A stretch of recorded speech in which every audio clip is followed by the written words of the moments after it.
Hello, I've had an opportunity to come in and interview Brian Dossett today, and just some of the basic questions that people might be interested in, or something along that sort of lines. Hello Brian. Hello Ronnie, how are you? Yeah, not too bad, thank you. You've just given me wearing my glasses, but I can't see without them. That's fine. Quick question for you.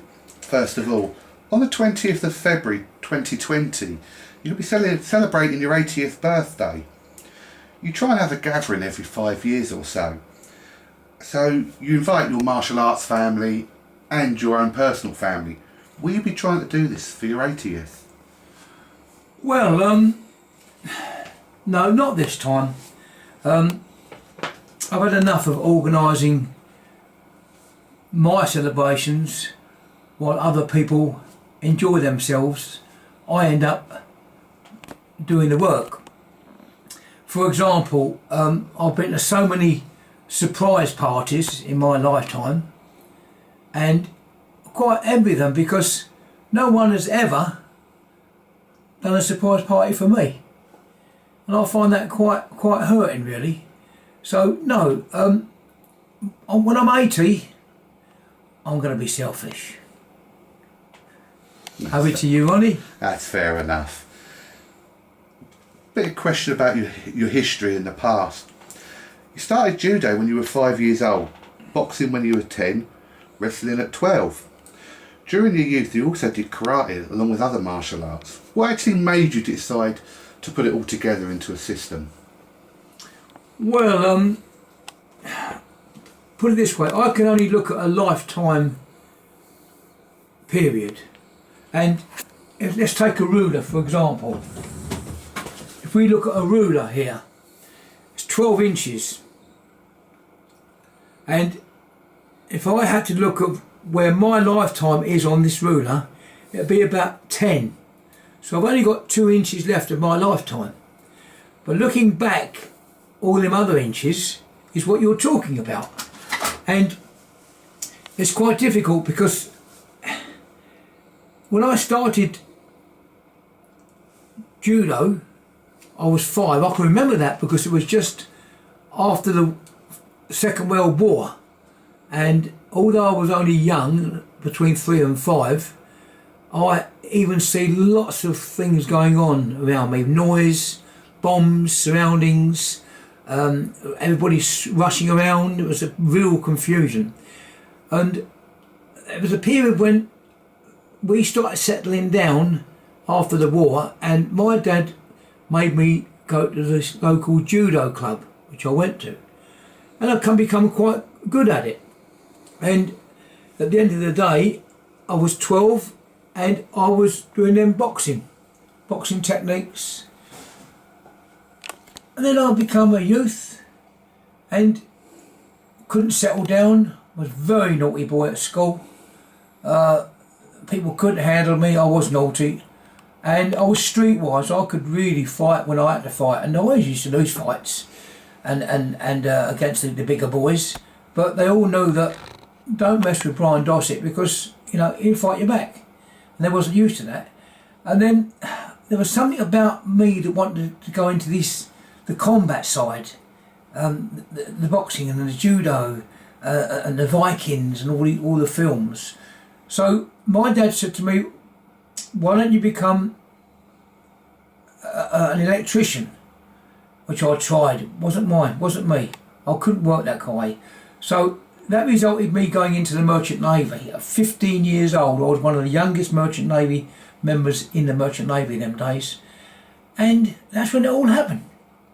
I started to do my judo and my fighting stuff, sharing my knowledge what I had with other teenagers who were also martial artists, and we used to share knowledge. There was no money exchanges or insurances. There were just guys getting up on board ship, and then they was always interested in my boxing and my judo. And I thought, hang on, I've got to do something here. And that is when Spirit Combat, the word Spirit Combat wasn't in my mind then. It was just a system what I can actually take back to England and start. And that's how it all started. And I am where I am now, all through that it wasn't planned, it just happened, and it was finding what you're good at and dealing with it. And here I am. Very interesting. Right, over the years, you've had a lot of critics about yourself and Spirit Combat, its whole system. You've always had the saying of put up or shut up. Was this a direct challenge to everyone, and how did they all react to it? That's a good question, actually, and really I'd love to thank all my critics, because without them I wouldn't have been highlighted as I have been.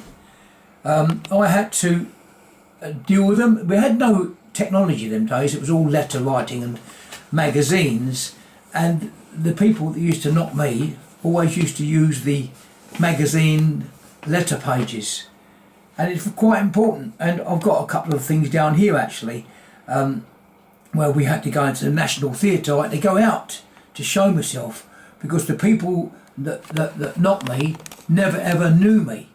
They only went by the instructors telling them things about me. The instructors didn't like me, so they got the wrong impression, or they got the wrong information. But when they come to train with me, see me, be with me, a different story. And at the end of the day, there's so many magazines that I was in, that I had to actually go out and say, right, I'm not closing my shop, I'm going to go out. I had to go out to them. They never come to me. I had to go out to them and front them anywhere, anytime. And most of them, when I went into stadiums and to sports centres and there was things going on, most of these critics I'm looking for hid away in corners, and you could see them where they were. I knew who they were, I knew where they were. I could have done two things: approach them and say put up or shut up, or you know where I am. And I left it at that. I went to them, they didn't come to me. So thank you, critics, because you made me what I am. Well, that does lead on to the next question really well, actually. Listen, you've proved it over the years so many times in yourself, the system, everything you do. What actually makes you keep going with it? Another good question. The answer is I don't know. All I know is I have to be what other people want me to be, and sometimes that's not very good. I am who I am, and I am what I am, and I got there through damn hard work, and I'm still nursing a few bruises, both physically and mentally, on that. And I've just found out in life there are three kind of people. There's the people that talk about things, there's the people that wonder about things, and there's people that do the things. And I'm a doer. Okay. In martial arts world, there is an awful lot of people that will take credit for other people's work and things they've started. How do you feel with that, and does it frustrate you a lot? Yes, it does, but it's like the old saying, if you're going to do a job, you do it yourself. You try to handle the situation yourself. I'm a great believer in not allowing situation to become problems. My father taught me that, and I always taught my children that you do not allow situation to become problems.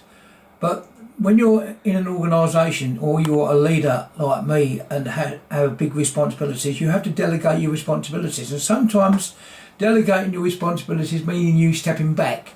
It's not easy to step back when you see them doing wrong. There's the old saying, let us do it, let us make our mistakes, let us learn from our mistakes. But the problem is, when they make mistakes, I'm the one that has to pick up the pieces. They do a runner. They're never around. And that's what annoys me. A person can make a mistake. When they can show me they can deal with it, sort that mistake out themselves, not run away from it and leave it to me. And even when I'm doing competitions and events, I set everything up, everybody comes along, enjoys themselves. There's only one person with a broom in his hand. There's only one person Who puts the chairs away? They're all chatting and talking amongst themselves. How good this session was. Blah, blah, blah. No one ever sees the actual work that needs to be done. They only do what they want to do. They don't do what they need to do. That does frustrate me. So it really is taking ownership of what is being done. You have to get the job done, you have to do it yourself. Okay. Right. Over the years, you've developed a very good support team. All on a voluntary basis, of course. How do you get these individuals involved and how do they come to you? Over the years, youngsters stay with me, youngsters leave. Those that stay, we get a big relationship going, a strong relationship going. And some of them find out, or I find out rather, that who they are. And some of them have got very good professions and careers. And they offer their professions and their services to me, and I offer my services back. For example, we've got Stephen Cummins, who's been with me for many, many years, started as a young lad. He's our graphic designer. He's been with us now and he's still with us and he still runs a club. And what rewards does he get from me for helping me out? Well, when he comes to seminars and things like that, he doesn't pay. So it's like a little reward with each other. We help each other out. There are other people like that. Colin Scower, he's been with us a long time. He is now our technical man. He doesn't run the club anymore, but he's still there. There's a new guy that's just come in called Anthony Carnes, who used to be with us. There's a very good example to answer your question. A lot of people leave to find other organisations, and Anthony was one of them. He went around different organisations and found out they weren't for him, and contacted me and said he'd like to come back. But he come back as a very high professional ranking person in his position, and now he's actually using that skills as one of our main officers. Derek Slim was another one. He died a long time ago. He wasn't very good, but he was better than me. But he done everything he could, and he helped decorate the organisation. So it's using these people, delegating all these things to other people that can do the job better than you. And sometimes they're there, sometimes they're not. Problem is, if they're not, and there's a job that's got to be done, and there's no one to do it, I have to do it, and I do it bad. And that's when people start taking the mickey out of me. I don't mind. Technology is no good to me. Typing I'm no good at. My spelling's no good. My grammar's no good. And all my students and members take the mickey out of me, but I don't care. It's a bit of fun. Thank you. Right, I've noticed on like Facebook and things like that, you know, a lot of people that are masters in their own right, such as Vince Palimbo from Australia. How do you get to know these individuals and develop a bond with them when they're so far away? Well, as you know, we all go on holiday at certain times, if we can afford it. And while I'm on holiday, I always look around to see if there's any training facilities that I can use. Or I'll visit other friends. And during those visits, again, they introduce me to certain people. Vince Palumbo was one of those particular ones. I'll see a young lad, a young person who had a lot of skills, a lot of talent, and I can say this person needs to be seen. And I guided and helped Vince to do just that. And then the rest was him. He did the rest. I just set the stage for him, and he went on stage and done his job, and he done it very, very well. There's loads of them. I mean, there's too many to mention. But you've got people like Adrian Axisa from Malta, another one who come along to get some lessons from me.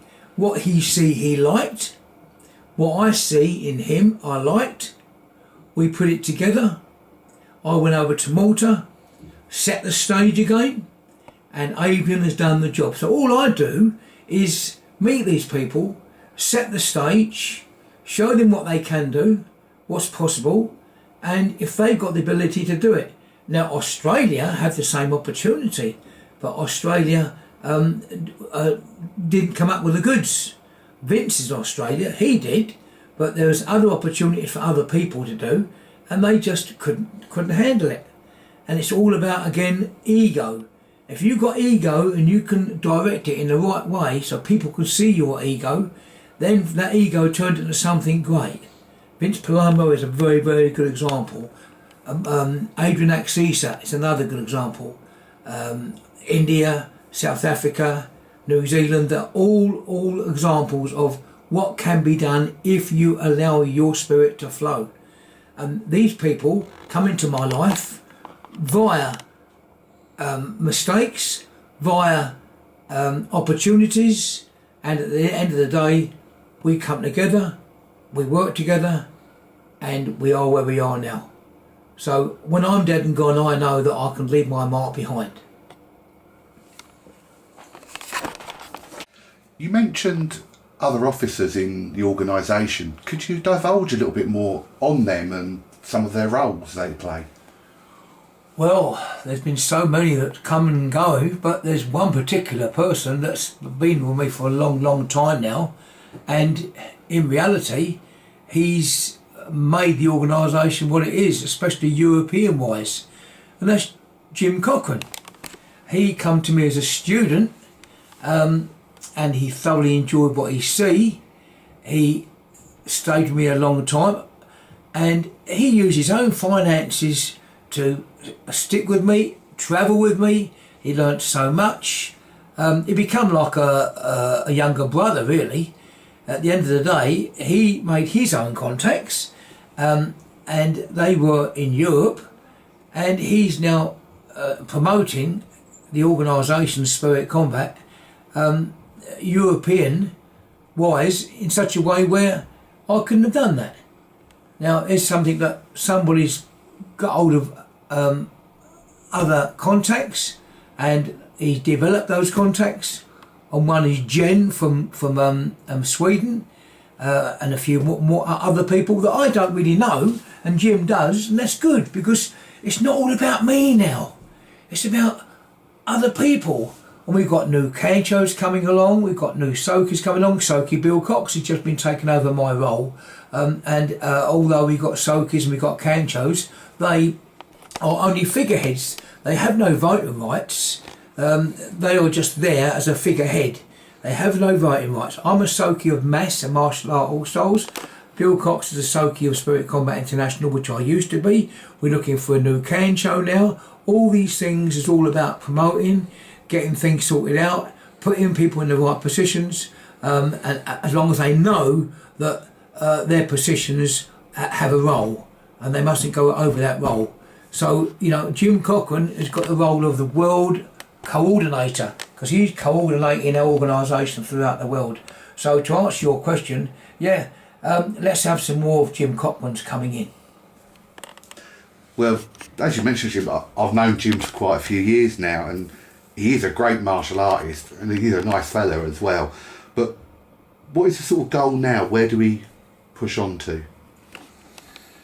Well, I'll say I am 79 years old, so I'm reaching on that 80, that end product of that ruler.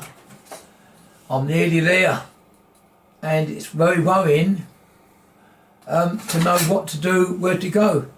All I can do is to make sure that if I do go, the organisation has got a team of people that can get together and look at the future and go where they have to go.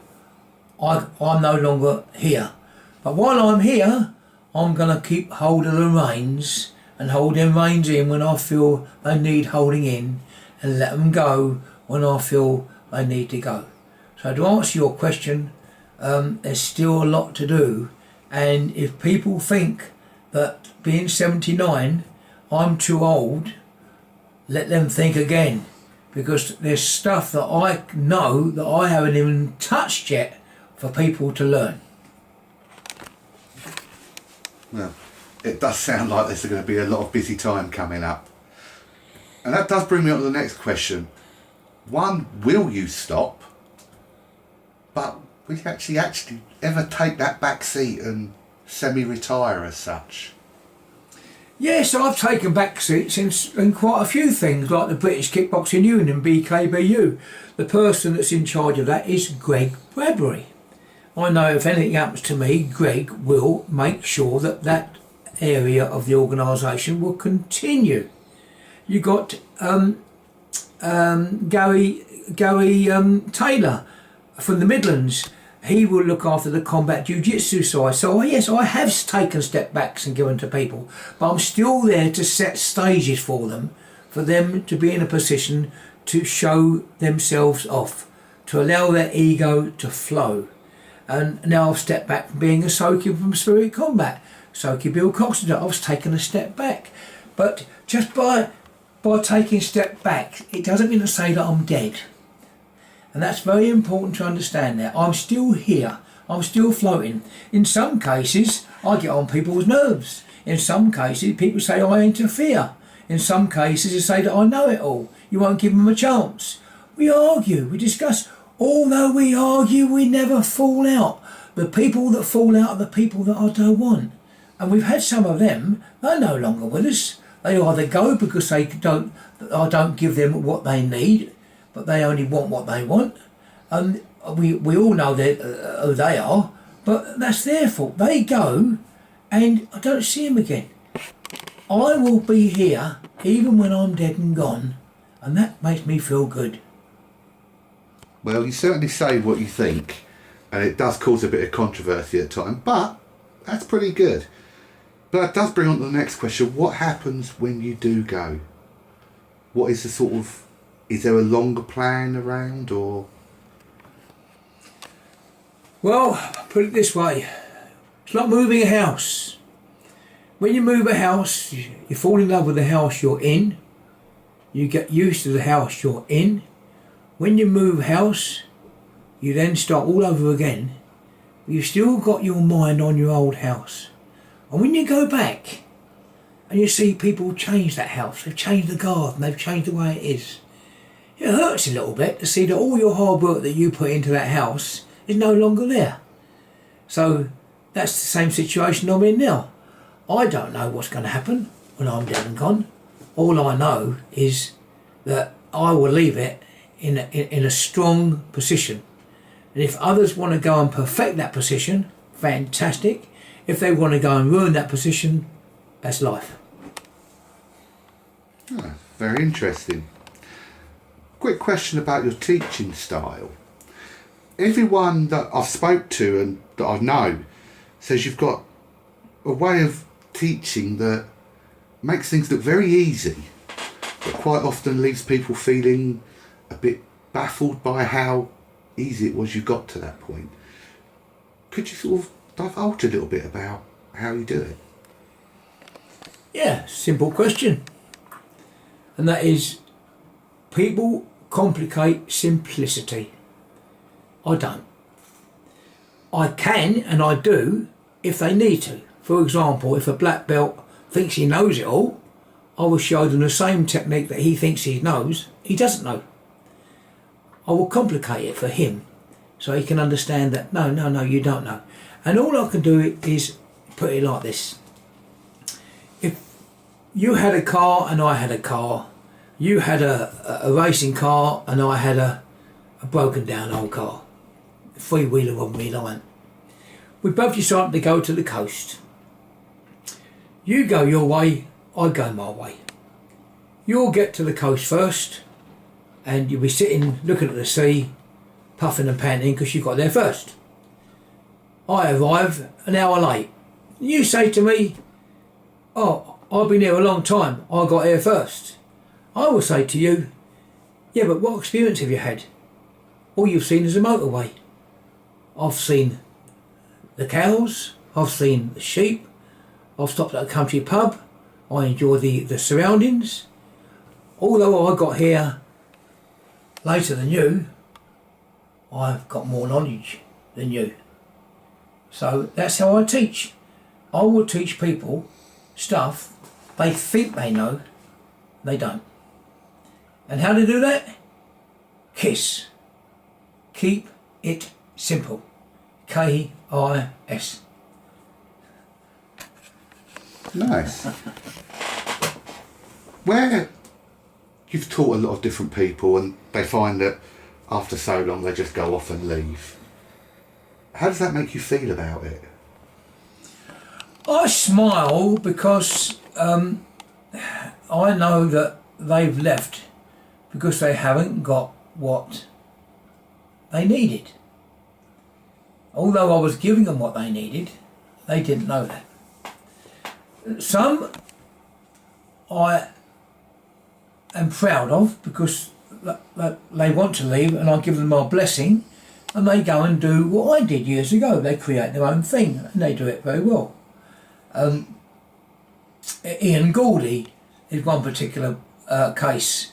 He left and he did his own thing. He's got his own combat organisation now and he still supports us in the British Kickboxing Union. He still comes along on the competitions, but he's there. And that kind of person makes me proud because I was part of his life. But then you get people that leave you for no reason at all or for the wrong reasons, and then they become your critics. They're the ones I love because they're the ones that feed me. They're the ones that I smile at because they need help. But how can you help them when they don't communicate with you? They leave on a bad taste. They have to taste what they're left with. They create their own war. They create their own battles. And I leave it like that. I can't handle people that think they know it all when they don't. I know quite a bit, but there's still a lot I've got to know. And I'm learning that from people that know more than me. But when people leave you and they think they know it all and they can't learn no more, that hurts me. Not for me, for them. Because they're going nowhere. They'll go here, they'll go there, and they won't get anywhere. And I've got a great saying in the martial arts, and it's the higher you go, the less you know. We've heard that many times. Part of your long career, you've done a lot of work with the media and things like that. You've done a lot of work with entertainers, Shirley Bassey, Dennis Waterman, late Lewis Collins, even Anthony Hopkins. You've also done work for the TV programmes, Age is a Number and recently Housetrap with Esther Ransom. How do these people get hold of you and how do you get involved in that sort of thing? Well, I'm not religious, but I'm a Christian. I believe in the Bible, or I believe in parts of the Bible. And one of the pieces in the Bible that I believe is seek and ye shall find. And these people want something, whether they be actors or television directors, and they will seek and they will find. And they were seeking for something that they needed, and I was the person they were seeking for. They found me. They found me, they used me, and you see me. And that's very, very similar to martial arts.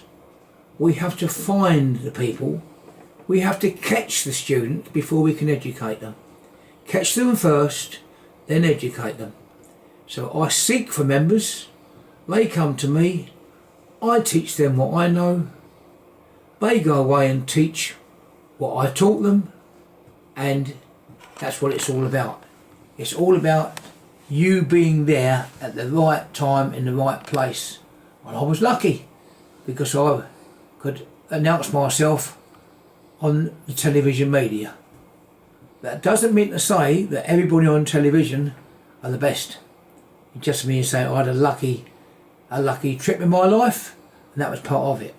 So I treat life as a page in my life, as a book. Some pages you want to tear out and throw away. Some pages you want to keep hold of to refer to. And some pages you want to forget about. But at the moment, I've got a page which consists of 100 pages. And I'm on page 78. Right. So let's hope there's a lot more pages. Coming up to sort of one of my last questions. People describe you as a living legend. You still go on the mats, you go into different dojos and teach on the boxing ring, even in the cage, and throw big people like myself around and make us look silly. How does that make you feel? With the word legend, that makes me laugh straight away. What is a black belt? What is a legend? This is the question. The only way to answer that is with a question. What is a legend? I mean, if a legend means that you've done something unusual, then fair enough, I'm a legend. But I don't think I have done anything unusual. I've just been lucky enough to have the opportunity to highlight my interest, and I've been lucky because although I've had my ups and downs, I've had a funny old life. I've lived as a child, as a youth, as a teenager, and done all the things teenagers do. I had relationships, got married, had children, got divorced, been in a mental home twice, beat the deathbed twice. So I've been all through these things, and if that means that all these experiences relates to being a legend, fair enough, I'm a legend. But to me, I just treat myself as a normal person. If I cut myself, I bleed red. If I kick myself, I will bruise. So I'm no different to anyone else. So if anybody wants to call me a legend, so be it. But to me, I just smile at that. Oh, that was my last question. I'd just like to thank you, Grandmaster. It's been a privilege training with you for all these years and being able to sit down and ask these questions. And I hope that people have any more questions will contact us and see if we can put them answered for you. Well, thank you, Ron. It's been nice having you here. Now, I'd just like to finish off by saying just one thing. Just 2 words, really, and that's to everybody. Be you. Bye.